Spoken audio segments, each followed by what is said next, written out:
तर मनपा आयुक्तांच्या दालनावर नोटा उधळलेल्या आहेत, भ्रष्ट अधिकारी आहेत असा आरोप करत मनसेनं हे आंदोलन केलंय। मनसेनं मनपा कार्यालयात अनोखं आंदोलन केलंय। भ्रष्ट अधिकारी आहेत असा आरोप करत मनसेनं आंदोलन केलं आणि यावेळेस मनपा आयुक्तांच्या कार्यालयावर नोटा उधळलेल्या आहेत। मनसेनं मनपा कार्यालयाविरोधात हे अनोखं आंदोलन केलंय। या महानगरपालिकेत मोठ्या प्रमाणात भ्रष्टाचार होतोय असा आरोप करत मनसेनं हे अनोखं आंदोलन केलंय। मनपा कार्यालयावर नोटा उधळत हे आंदोलन करण्यात आले। संभाजीनगर महानगरपालिका ही भ्रष्ट आहे, इथला कारभार हा भ्रष्ट आहे असा आरोप मनसेनं केला आणि संभाजीनगर येथील मनसेच्या कार्यकर्त्यांनी पदाधिकाऱ्यांनी कार्यालयामध्ये घुसत आयुक्तांच्या कार्यालयामध्ये घुसत हे आंदोलन केले।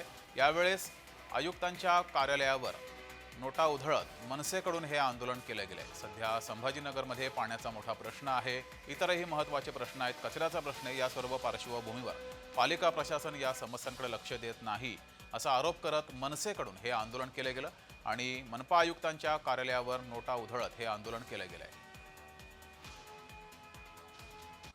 महानगरपालिकेला खूप गरिबी लागलेली आहे आणि भीक लागली, खरं चांगल्या अधिकाऱ्यांना भीक लागली। भ्रष्टाचार तर करतात एरवी, पण आज त्यांना ही देखील पचनी पडत नाही की लोकांना आता कुठला तरी नियम काढायचा। एक तर चूक आपली, P1 P2 नाही, पार्किंगचा नियम माहित नाही। अगोदर 10 मिनिटं पहिले तुम्हाला अलाउन्स करावं लागेल, त्यानंतर गाडी उचलावं लागेल। पण असं काही होत नाही। आले की आपली 1500 ची पावती द्यायची आणि जनसामान्याकडनं पैसे लुटायचे। म्हणून प्रचंड भीक ह्या महानगरपालिकेला लागलेला आहे। त्यामुळे आम्ही प्रति 500 रुपयाच्या प्रतिरूपी प्रत असलेल्या 500 रुपयाच्या नोटांची उधळण अधिकाऱ्यांच्या अंगावर केलेली आहे।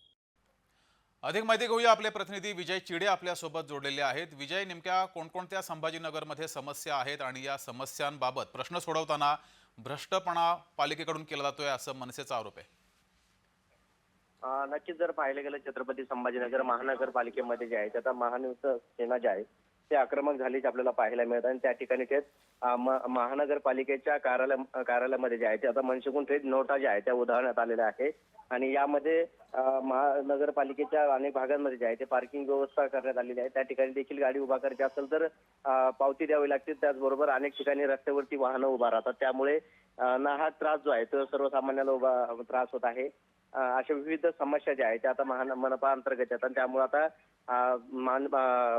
मनसेना जे आहे ते आता आक्रमक झाल्याचे आपल्याला पाहायला मिळते। त्या ठिकाणी थेट अधिकाऱ्याच्या दलनामध्ये जाऊन भ्रष्ट अधिकारी आणि भ्रष्टाचार असं म्हणत आता थेट नोटा ज्या आहेत त्या आता दलनामध्ये उधळण्यात आलेल्या आहे।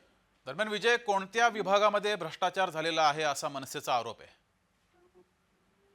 नक्कीच जर पाहिलं गेलं तर छत्रपती संभाजीनगरच्या पार्किंग विभाग जो आहे यामध्ये हा भ्रष्टाचार होत असल्याचं सांगण्यात येत आहे। कारण अनेक ठिकाणी पार्किंग जे आहे त्या वाहनांच्या नसतात, त्यामुळे त्या ठिकाणी पार्किंगच्या नावाखाली जी आहे ती त्या ठिकाणी लूट करण्यात येत असल्याचं मनसेचा आरोप करण्यात येत आहे।